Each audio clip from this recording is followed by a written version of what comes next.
Hello and welcome to Mindful Biology. This is our second talk about creativity. We're looking at how creativity relates to digestion.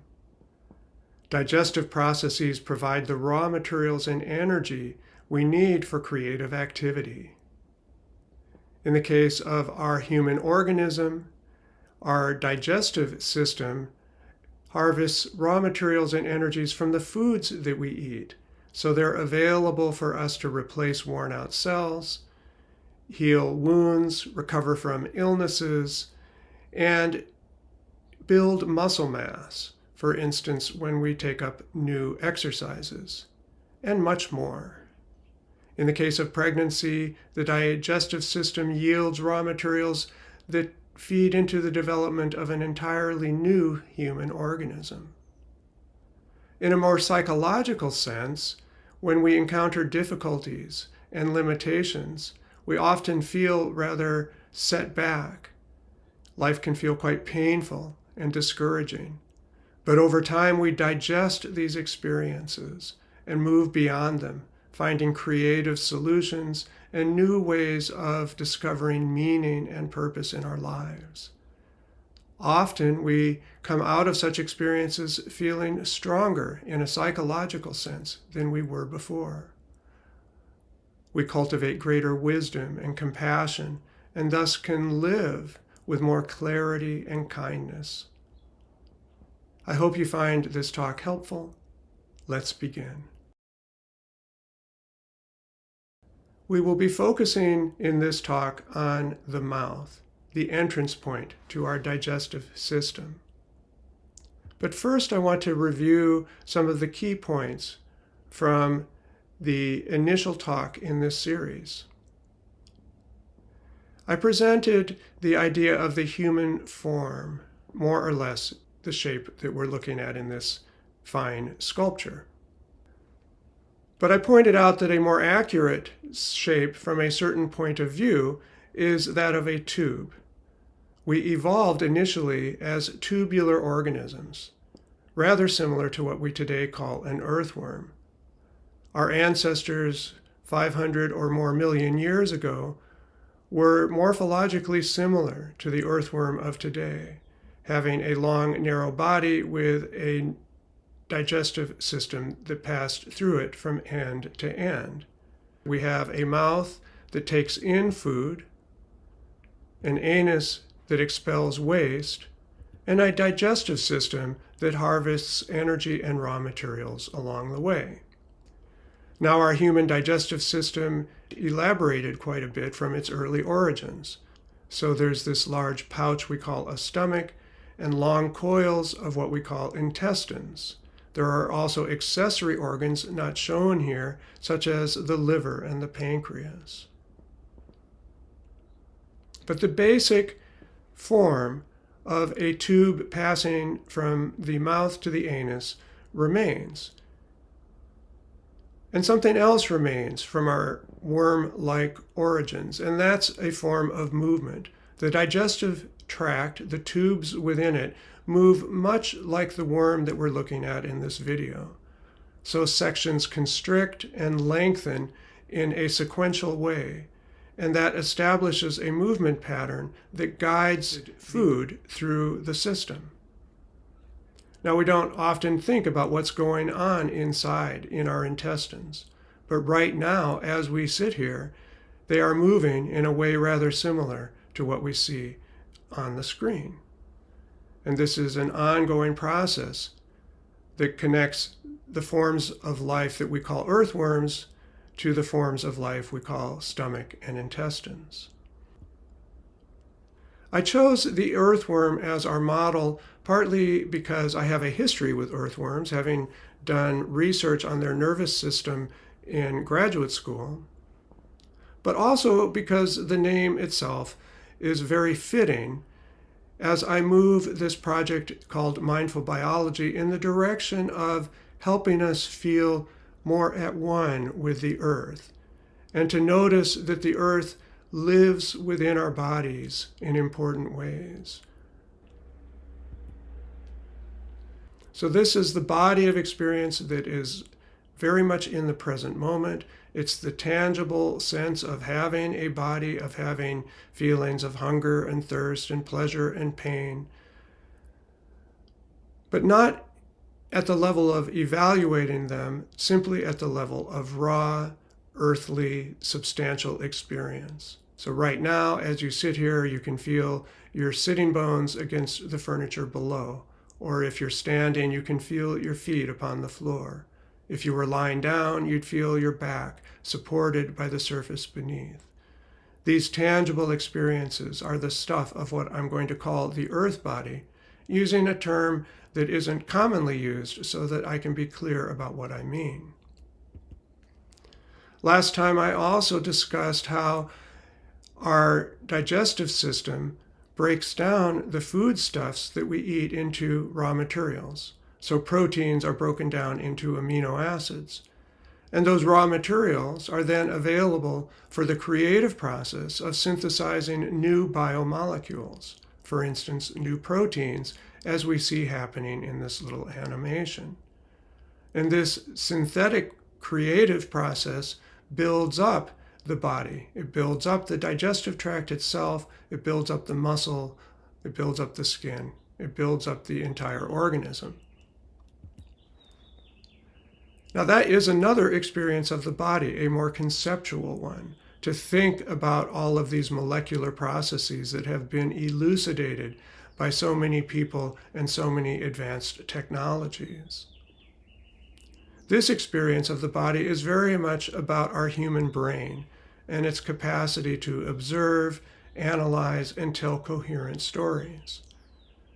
So this experience of the body is something I'm going to call the brain body.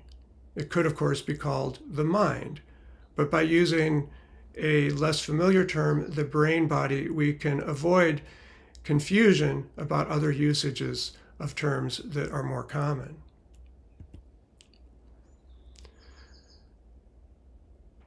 Another segment of last session's talk concerned the psychological creativity that I mentioned.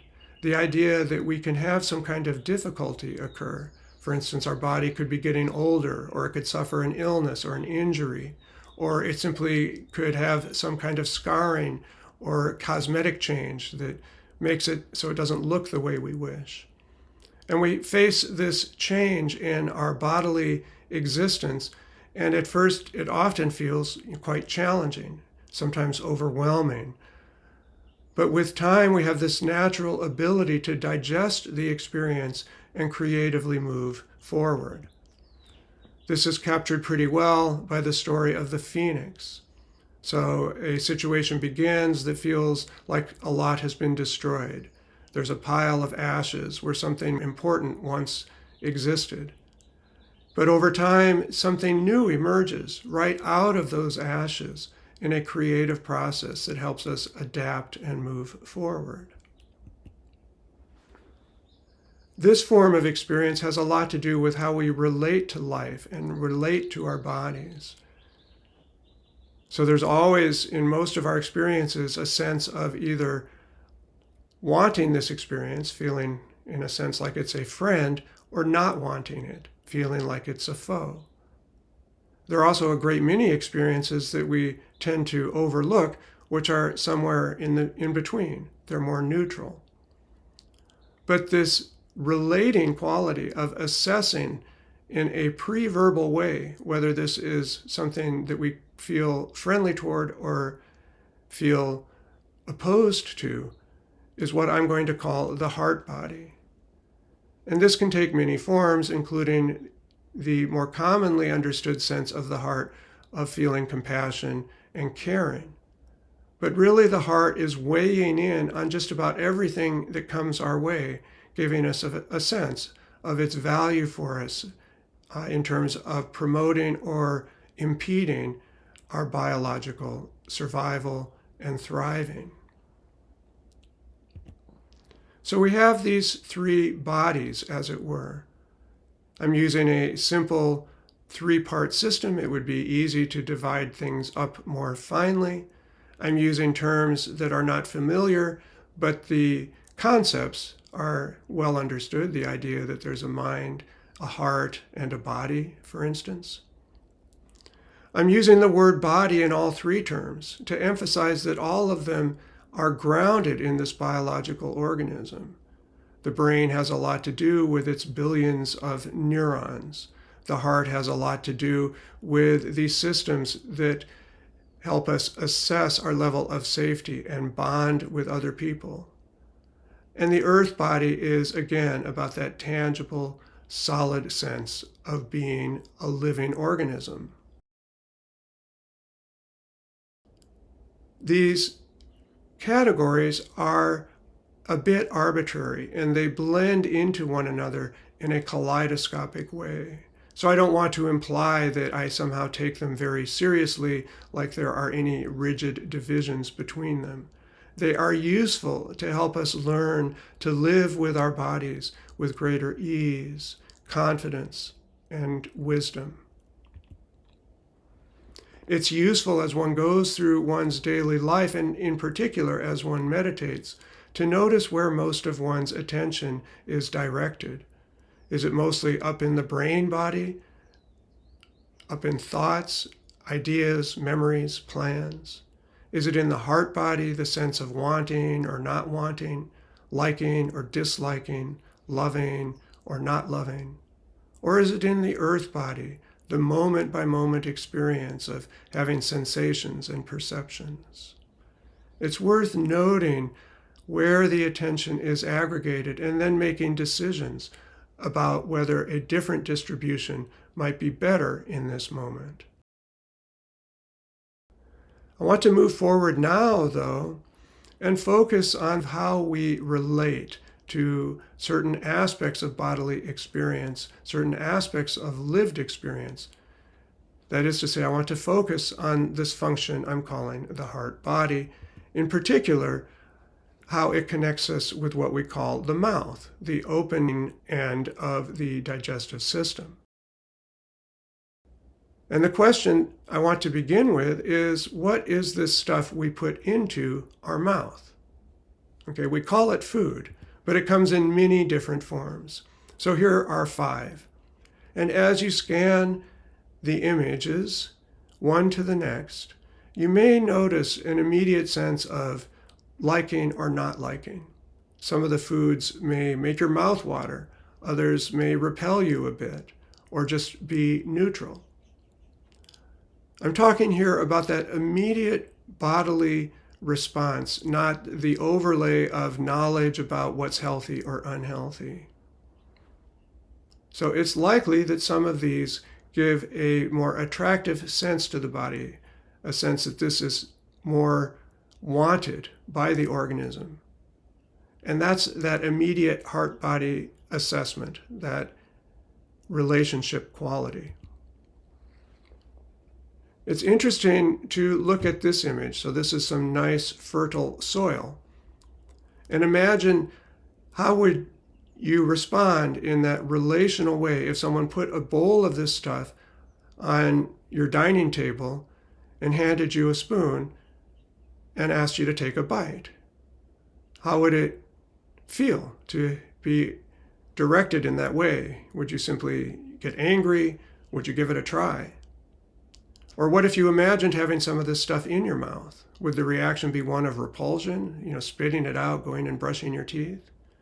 It might, because we are accustomed to thinking about dirt as, well, dirty. But there are organisms, our little friend the earthworm in particular, who actually eat dirt. So the earthworm burrows into the soil. We can see it entering a burrow toward the top of the frame here. But as it burrows, it is also eating the soil particles, and they pass through its digestive tract.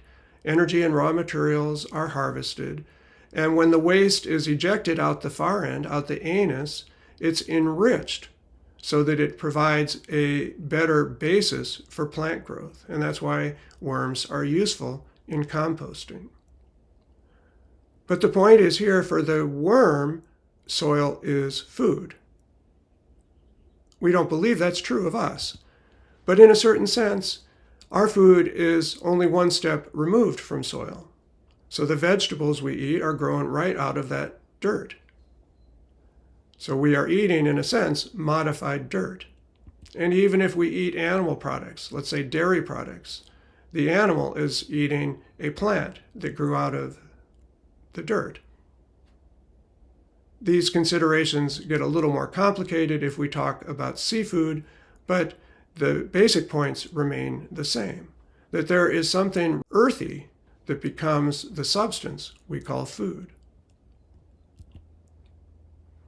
So we're familiar with the idea that plants grow upward toward the light, that they use the energy of sunlight to grow out leaves and the rest of their structures, the fruits and so on. That's familiar to us. I think we feel quite at home with it. We're aware, but maybe give less thought to the fact that the plants are equally growing down into the soil. Again, emphasizing this point, that the foods we eat are not just, these lovely tomatoes and so on that we slice up and put on our plate. They have a very deep and intimate connection with this dark brown stuff that we call soil. So that when a person eats, as we're watching here, the food that's being eaten is not far removed from the soil, from the earth. So that the process of taking food into the mouth is also a process of taking the earth into the body. And since the body is made out of the food that we take in, we could extend that thought and say that the body is made out of the earth, which of course we already know, but it's worth giving some careful consideration to and perhaps contemplating a bit as we eat, how our relationship to the foods we eat, mediated by this heart-body experience, could be one of relating to nature, relating to the earth, taking in the earth, taking in nature with every bite. Couldn't life feel a bit more meaningful and purposeful if we kept that perspective in view? But moving on, I want to shift our emphasis from that relating quality of the heart body to the analyzing and understanding ability of the brain body and the immediate felt sensory quality of the earth body. And we'll focus, as I said, on the mouth. So here we see a human mouth. It appears to be a young one, holding within its teeth a nice juicy raspberry. Now, I don't know if everybody likes raspberries as much as I do, but they're one of my favorite foods. So when I look at this image of these teeth, about ready to bite through the berry, I can almost taste the juices that will be released. I can almost feel the texture of the wet berry as it's softened by my teeth and the chewing process. I can imagine swirling that sweet raspberry syrupy material around in my mouth using my tongue and then sliding it back and swallowing it. That's all very familiar to us, even those of us who may not like raspberries. The idea that we can transform something that we call food into something that we swallow is familiar. And yet in that description that I just gave of the simple act of chewing something and swallowing it, there's a lot of anatomy. So we're looking here at the mouth in cross-section. And I want to focus first on the tongue. And we can see how the tongue has a large mass of muscle inside of it. And it's actually divided into segments that can be moved independent of one another. And notice how much volume the tongue occupies in the mouth. When we look in the mirror, we see its top surface and are less aware of how much bulk lies underneath. The tongue also has muscles that come from the sides. And collectively, all this musculature allows for rather surprising and nimble movements in the tongue. Some of these are associated with eating, but some are connected to speaking. Some can even be related to romantic intimacy. And there are some that are simply fun. So we can watch people that have trained themselves to do interesting things using their complex tongue musculature.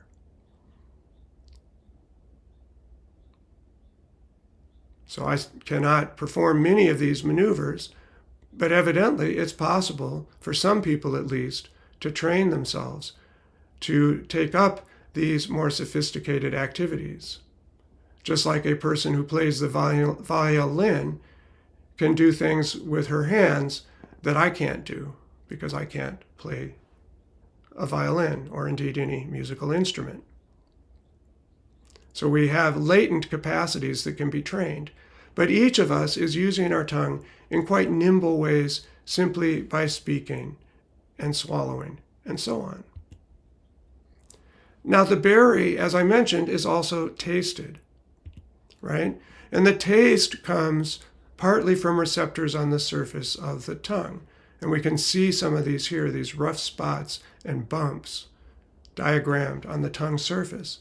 These are the famous taste buds, and they provide information about sweetness and saltiness and sourness and so on. More complex flavor information depends on additional input coming from the scent or olfactory receptors up in the nasal passages. You'll note there's a connection between the mouth and the nasal passages at the back of the throat. And that allows aromas to rise up to where the olfactory receptors are, toward the roof of the nasal passages. And so chemicals can be detected and they add to the experience of flavor. I also mentioned how we can chew that berry with our teeth and crush it. The tooth is a sophisticated structure of its own. It's got the very hard enamel surface, the most durable part of a human body, the part that's best preserved in fossil records. It's got an interior with a blood vessel and nerve supply. It's rooted in the bone that itself is a living tissue, a life form, and it's supported by the gums that wrap around the tooth and secure it. Also in view here is the palate. When we swallow and push food toward the back of the mouth, we're able to do that because the palate provides a firm platform for the tongue to guide the food along. Most of the palate is hard because it's got a bone on the inside, but the rear third or so is the so-called soft palate that's also important to swallowing. Notice how the palate is both the roof of the oral cavity, the roof of the mouth, and also the floor of the nasal cavity. And so it's the separator between the channels of breath in the nose and the channels for food in the mouth. And finally, when we're eating the berry or anything else, there's that liquid quality. Some of it comes from the food, but a lot of it comes from our own bodies, from glandular secretions out of the salivary glands, pictured here. They secrete a lubricating liquid and also enzymes that begin the digestive process. All of that together and much more allow us to swallow and enjoy the foods that we eat. There's another way in which food gets into the body. Clearly, we chew it up and swallow it. But when I looked at that raspberry in the initial frame, I began to taste it and feel its juiciness, even though I never actually touched the berry itself. By looking and handling and smelling and listening, we internalize aspects of the world. And a simple photograph of a food can cause our mouths to water. We internalize through our senses often before we internalize the food itself. And this, of course, is the basis for food advertising in many cases. But this is another sense in which the earth is digested in our bodies.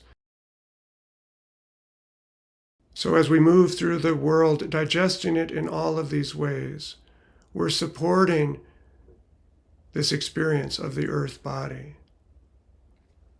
And as we center ourselves more in that experience in our daily lives and in our meditations, we feel increasingly stabilized and supported by life. In closing, I want us to have at least a brief experience of meditating into the earth body in a very substantial and earthly way. And we'll use the mouth as our portal. So this meditation will be described briefly, but I encourage you to continue it on your own. Now, when we meditate on the mouth, we may flash upon memories of having dental problems, including tooth extractions or orthodontic work, painful things, expensive procedures, etc. I've had a lot of this myself. So when I meditate on the mouth experience, sometimes these memories and these worries crop up. The suggestion in mindfulness is always simply to notice what arises, to allow it to have a brief say, and then direct attention back to the meditation object, in this case, the rich and fluid sensory experience of the human mouth.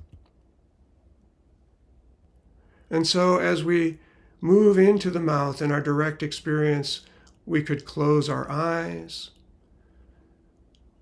feel the surface of the tongue as it contacts the roof of the mouth. We can swirl the tongue around and feel how it bumps against the rows of teeth and gums on either side and in front. We can feel the moisture, the liquid saliva that coats the tongue and pools beneath it. We can feel the nimble movements of the tongue. We can feel the hardness of the teeth. We can feel the textures of the surface of the tongue or the teeth themselves. We can feel the lips contacting one another in front. And we can build up a direct experience of this cavern of life, this cavern that is wet and full and alive.